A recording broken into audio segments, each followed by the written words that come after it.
on so you all can hear me. Hello. Erev Tov. Well, thank you, Ms. Rothschild, for saying Erev Tov. Let's try again. Erev Tov. Well, that's a little better. Okay, we're going to start with a new song today, okay, that is mostly actually in English, but is a really, I think it's an important song, okay? It's called I Have a Voice, because using our voices for change and to bring good in the world is really, really, really important, and something that we should be doing and can do. Doesn't matter what age we are, we can do it. So I'm going to sing a line, and then you're going to repeat it, okay? Yeah, it goes like this. Oops. I have a voice, my voice is powerful. That's the first part. Can you try that with me?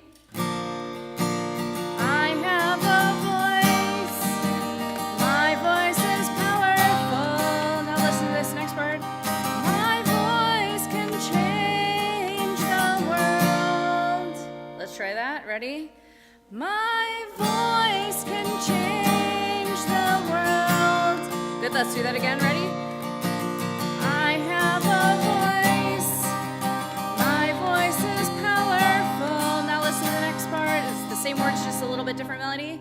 My voice can change the world. Let's try that all together. Ready? My voice can change the world. Good, we're gonna do that all together. Ready? I have a voice, my voice is powerful. My voice can change the world. I have a voice, my voice is powerful. My voice can change the world. Good. We're gonna do that one more time as our 5th grade friends join us. Okay, you can listen, and when you feel comfortable, you can jump in, because these are all English words. But let's do it. I don't want to hear, there are a lot of you, and there's how many of me? One, right? If you're seeing 2 of me, then we should talk afterwards, right? So there's 1 of me, which means that you all should be at least as loud as me, okay? Not shouting, in a nice voice, right? But you all should be at least as loud as me. So let's sing this together. I have a voice, my voice is powerful. My voice can change the world. I have a voice, my voice is powerful. My voice can change the world. Good. So the next part is call and response. So I'm going to do it, and then you're going to repeat after me. Okay, you ready? I will open my eyes. Let's try that. Ready? I will open my eyes. You're going to repeat it after me again. Ready? I will not look away. I will not look away. Good. Now listen to this next one.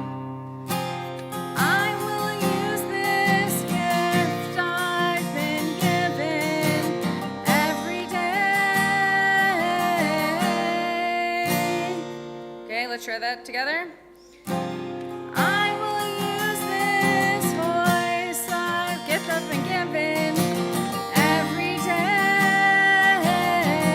Back to what we learned. I have a voice, my voice is powerful. My voice can change the world. I have a voice, my voice is powerful. My voice can change the world. Good.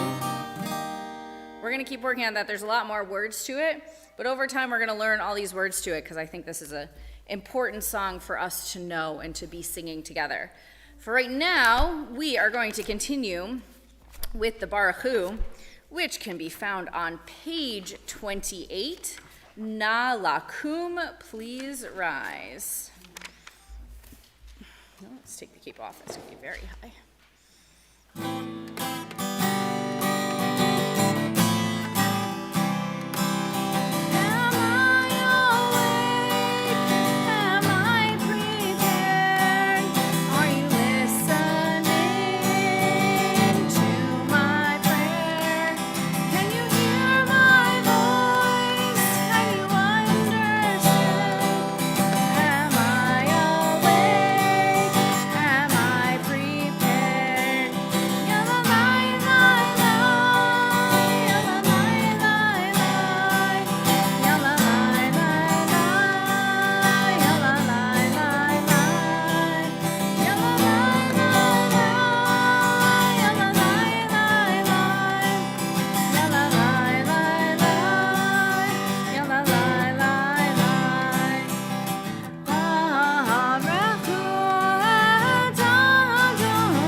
Shevet.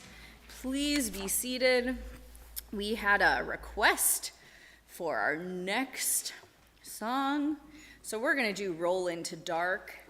And if you are raising your hand, you can come on up and help.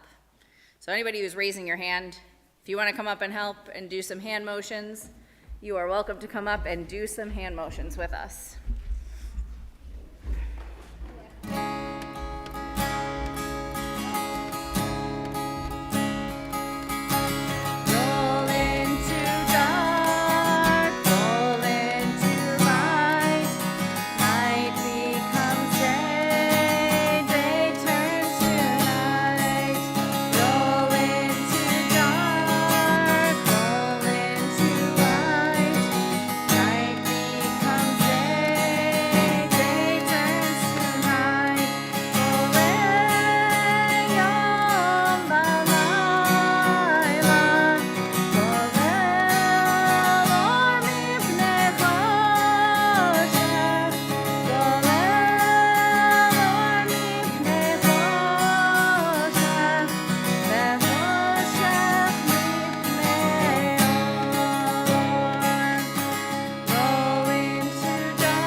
Yasher Koach, Toda Rabah for all of the help.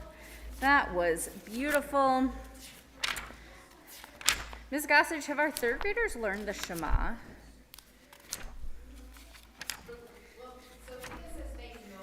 They know the Shema. You haven't done it in class. Okay. Are there any third graders that would like to come help me lead the Shema? Do you want to help lead? I'll lead it with you. You don't have to do it on your own. Are there any third graders that would like to help lead the Shema? Come on up. Come on. We are on page 34. Na lakum, please rise. Page 34.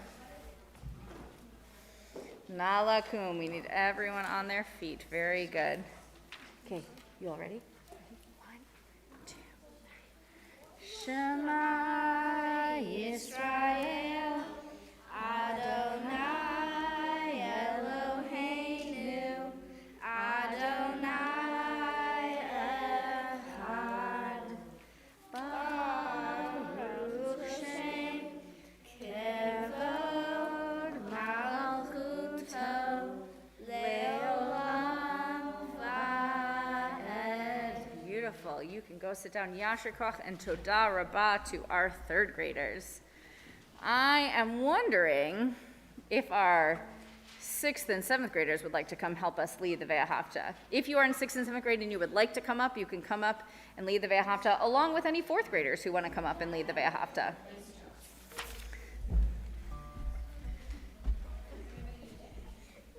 Okay, we are on Amud on page 36. Come on. All right, friends, come on. You should have a siddur. Come on. Come on, Judah. Ready? Where is it? 1, 2, 3. Et Adonai Elohecha b'chol levacha u'b'chol nafshecha u'b'chol me'odecha v'hayu hadvarim ha'ele asher anochi mitzavecha hayom al levavecha v'shinatan levanecha v'dibartam bam v'shivtecha b'beitecha u'vlechtecha b'derech u'shovmecha u'kumecha u'shartam le'ot al yadecha v'hayu l'totafot b'neinecha u'shartam al mezuzot beitecha u'yisharecha leman tizkeru v'asitem et kol mitzvotai v'yetem kedoshim Eloheihem ani Adonai Eloheihem asher hotzeiti etem me'eretz Mitzrayim liot lahem Elohim ani Adonai Eloheihem. Yasher koach and toda rabah to our 4th and 6th and 7th graders. Beautifully done. Nicely done. All right, we are going to continue now with Micha Mocha, which can be found, what page can it be found on? You all know this. What page? 40. Page 40. Beautiful. Thank you so much.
Some beautiful, beautiful singing.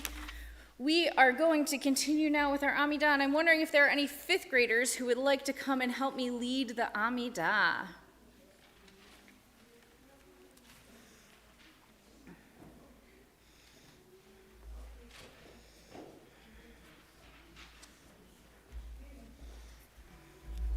We are on Amud, page 46. Na lakum, please rise. Scooch over. There you go.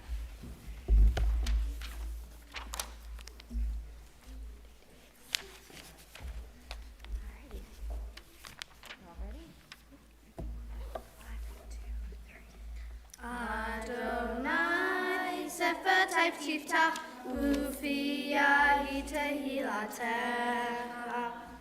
Adonai, Sefer Taif Tiftach, Ufiyah Tehilatecha.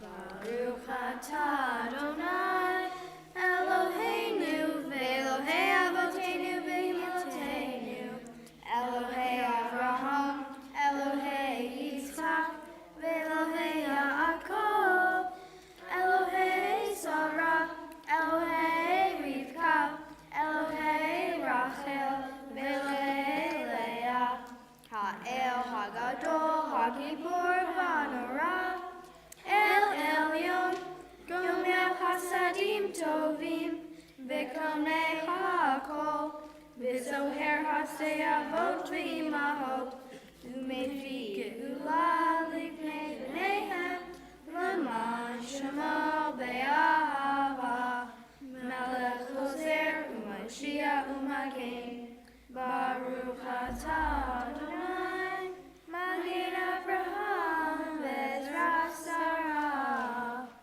Atah Gibor Le'olam Adonai, Mechayim Metim Atah Rav Le'Hoshia, Mashiach Ruach Mori HaKashem, Menolel Hayim Behesed, Mechayim Metim Berachamim Rabim, Somech Noflim Verofei Holim, Umatir Asurim, Umechayeh Emunato, Lishenei Abba, Michamo Haba'al Gevurot, Umido Melech, Melech Memid, Umechayeh, Umasmiach Yeshua, V'nehman atah lechayot metim, Baruch atah Adonai,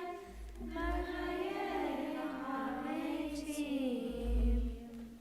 Yasher Koch and Todah Rabbah to our fifth graders.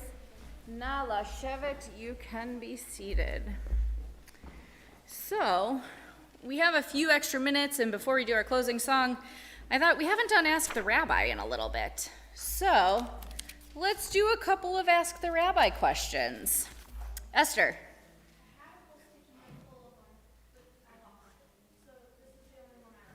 Okay.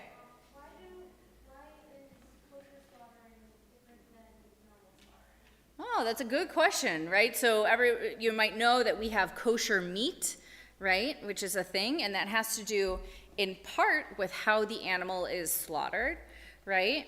And it has to do with a couple of things. Part of it, why is it different? Part of it is because it's supervised by a person called a mashgiach.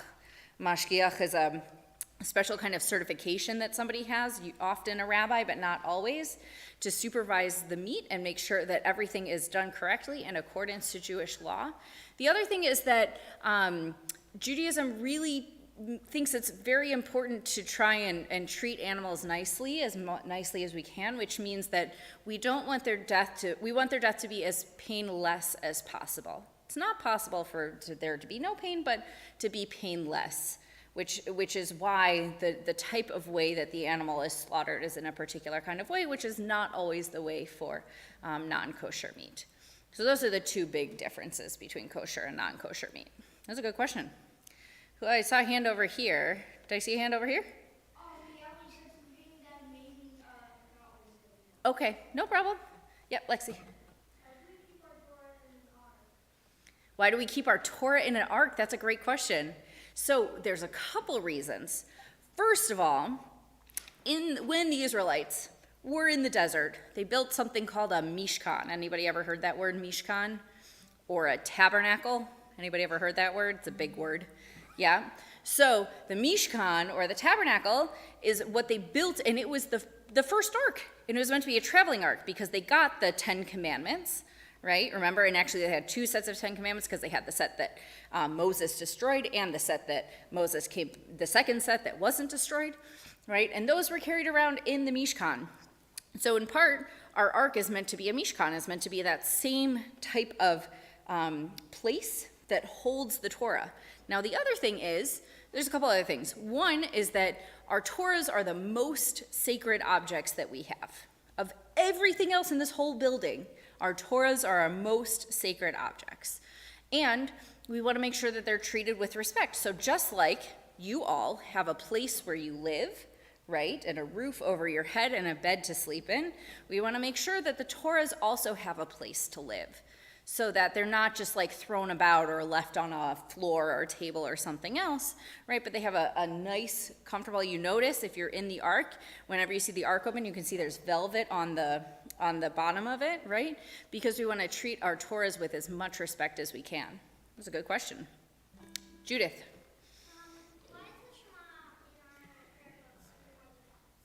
Ooh, why is our Shema in our prayer books more than once? That's a great question.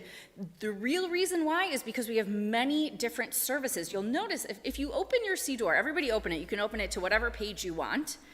At the very top, you're going to see a line and then some words above it. It might say Shabbat evening 1, or Shabbat morning 1, or Shabbat morning 2, or Aleinu in Morris Kaddish, right? That tells us where in the service, and so there are different kinds of services. And so, so we have the Shema in our prayer book for all of those services because we say the Shema during all of those services. So that's why. Yeah. What is the most important prayer? Ooh, we're going to take a poll on this one. I want to see, okay? So if you think, we're going to pick 5 prayers, and those prayers are going to be Baruch Hu, Shema, Mi Chamocha, Amidah, and Aleinu. Thank you. We'll go with Aleinu, okay? Those are your 5 choices. I want you to raise your hand if you think that the Baruch Hu is the most important prayer. And there's no judgment. This is just to show what do we think the most important prayer is. Okay, so we got a couple votes for Baruch Hu. Very good. Who thinks the most important prayer is the Shema? Raise your hand. Oh, I got a lot of votes. Okay, go ahead and put your hands down. Who thinks the most important prayer is Mi Chamocha? No? Okay. We love Mi Chamocha anyways. Who thinks the most important prayer is the Amidah, that group of prayers that the 5th graders just led? No? Okay, who thinks the most important prayer is Aleinu? No? So here's the thing. If I had to pick just one prayer, I would say that it's the Shema, because the Shema is what tells us that there is only one God, and that's like the main thing of Judaism. More than anything else is reminding ourselves that there's more than one God. However, in the structure of the service and the way that the service is structured, right, the Shema is an important prayer, and it is our most important prayer, but the sort of highest elevated prayer is the Amidah, those grouping of prayers that we say. So that was a good trick question, a good question. Sophia. Well, I think that was by design of whoever designed this ark, which I'm not sure who that is, but maybe somebody in this room knows who that is? No? I'll have to find out who the designer of the ark was. Often, that's exactly what I was going to say. Not all arks have the 10 Commandments on them, but it's a pretty common thing to see the 10 Commandments on the ark. It wouldn't be uncommon to see that. We're going to go last question, Asher. We'll do this again, I promise. Go ahead.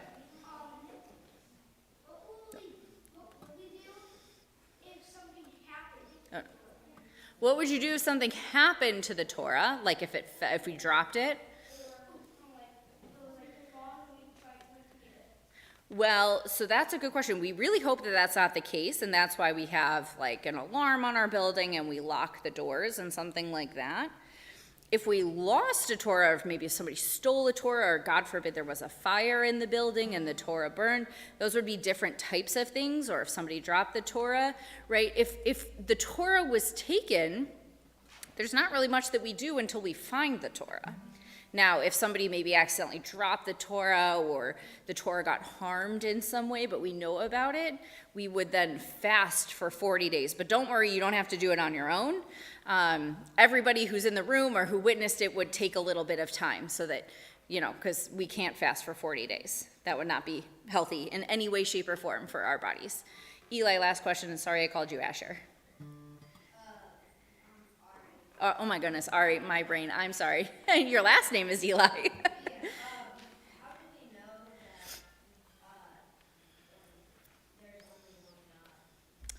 Oh, how do we know that there's only one God? Isn't that the question, right?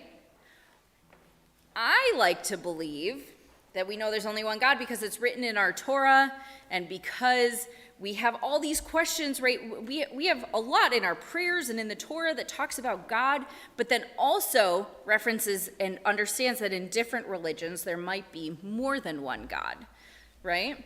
But in Judaism, our prayers for so long have told us that there's only one God that we read those and we say, okay, there's one God. Now, that's not to say that you can't ask questions about it, because that's really important in Judaism also to be able to ask questions about it. So I'm going to leave you on the question, on Ari's question. How do you know that there's only one God? You're going to think about that. If you come up with an answer, you let me know. So we are over by 1 minute, so I am going to say to you all, Erev Tov. And remember, there is, if you're going to the retreat this weekend, there's the retreat. There is no Sunday school if you are not going on the retreat this weekend. And we will see you next Wednesday.